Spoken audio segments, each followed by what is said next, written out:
Hello po. To God be the glory po ulit. God bless us all po. Thank you so much po sa lahat ng makakakita ng bagong content ko na to. Hashtag Bible Verses. Part 9 na po to. 9B. Final part.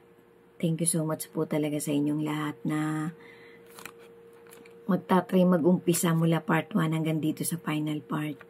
Sana po kahit maliit lang pong motivation makapagtawid po ako sa inyo, sa bawat isa sa atin.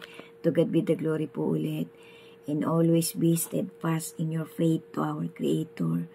Faith is the completeness of good deeds, love, and hope. So, dagdag lang po ito sa final part na to. Pagtiyagaan niyo po sana umpisahan mula part 1. Thank you po sa inyong lahat. Ingat po tayo palagi. Paghandaan po natin ang pagsalubong natin sa ultimate na pagbabalik ng ating Creator. Amen. So,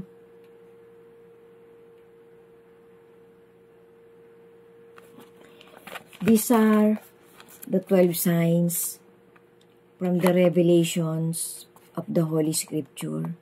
Signs of the end of earth, or pictures of earth at Christ's ultimate return. Number 1, deceptions. Revelation 6 verse 1 to 2. Revelation 12 verse 9. Revelation 13 verse 14. Revelation 20 verse 8 to 10. Matthew 24 verse 7. Mark 13, Matthew 5 and 11, Mark 13, and Lucas 21. Number 2, war, violence, and murder. Revelation 6, verse 3 to 4, Matthew 24, Mark 13, and Lucas 21, verse 10. Number 3, food scarcity. Revelation 6, verse 5 to 6, Matthew 24, Mark 13, verse 8, and Lucas 21, verse 11. Pandemics. Number 4, pandemics. Revelation 6, Matthew 24, Mark 13, and Lucas 21. Number 5, hatred of God and persecutions of those who believe to our Creator.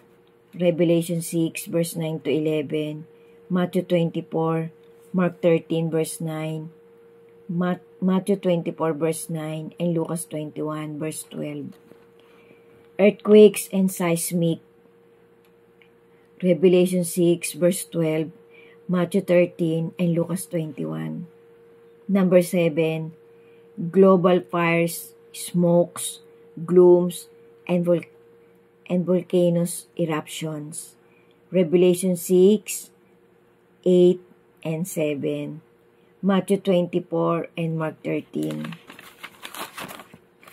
Number 8, solar flares and neos. Revelation 8, 12, and 13. Revelation 16, 4, 8, and 9.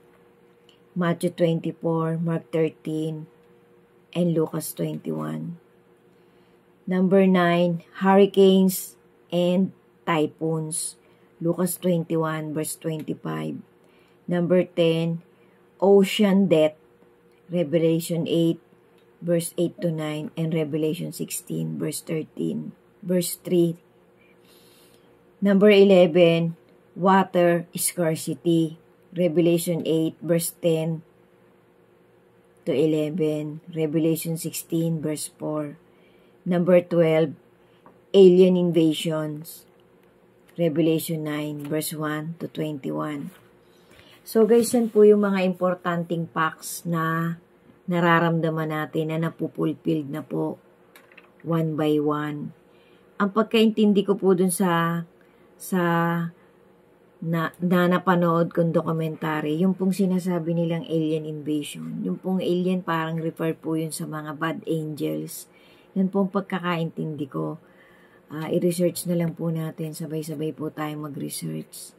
Sabay-sabay po nating pagtugma-tugmain ng pagkakasunod-sunod ng mga climax na mga final events ng Great Tribulation para maging prepared po tayo. Dagdagan pa po natin yung prayers natin, dagdagan pa po natin yung faith natin, yung love and hope, yung good deeds na pwede nating itawid sa isa't isa, sa ating kapwa-tao, sa ating mga kaibigan, sa ating pamilya. Ito na po yung final part, 9B. Maraming salamat po sa inyong lahat na magta-try talagang umpisahan to mula part 1. Life motivation, life coach din po ito. Ang hashtag po nito, Bible verses. Sana po sabay-sabay nating abangan ang final moment na bawat isa sa atin i-chosen, ira-rapture nating Creator. Ang magiging ticket po natin dyan talaga guys yung faith natin, yung good deeds natin, yung pagmamahal natin, yung tiwala natin sa ating Panginoon at sa Kanyang bigatin san. Ang bawat salita niya po, ang bawat vision po, ang bawat insidente po na nasulat na pinagkaloob ng divine intervention na malagay sa Kanyang love letter, may kaalinsabay po yan na pagbibigay sa atin ng warning, ng babala, na kapag ginawa natin to, itong mangyayari sa atin. Kapag ginawa natin to, itong mangyayari sa atin. Kasi ang Panginoon po ay isang dakilang Diyos na mapagmahal at mapagmalasakit at mapagpatawad.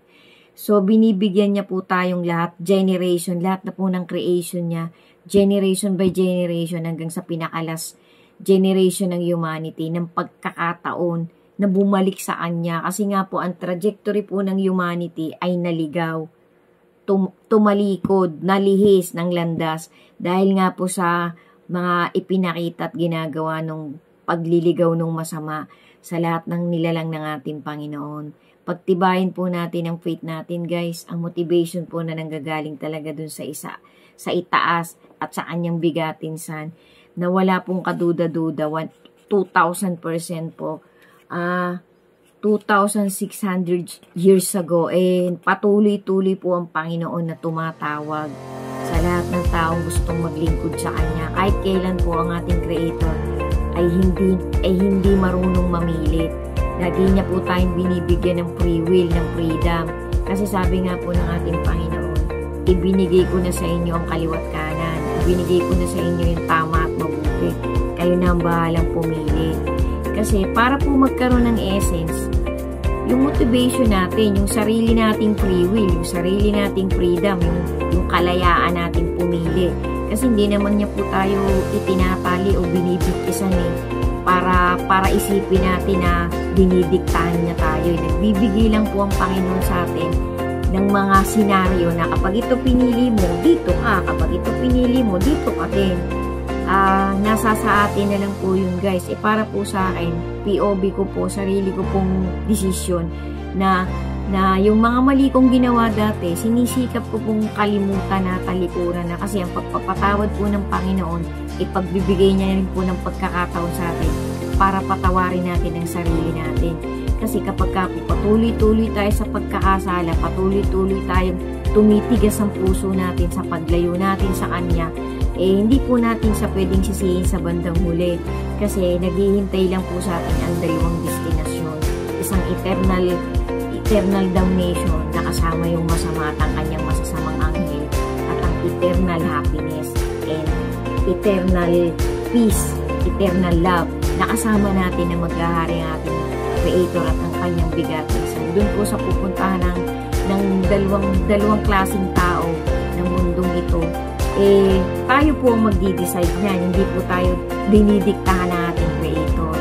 So guys, thank you so much po. Maraming salamat po. Samot dalangin ko po na sana po ay nakapaghatid ako ng maliit na life lesson and motivation sa bawat isa na makakakita ng content ko na to. To God be the glory po. God bless us all po at ingat po tayo palagi.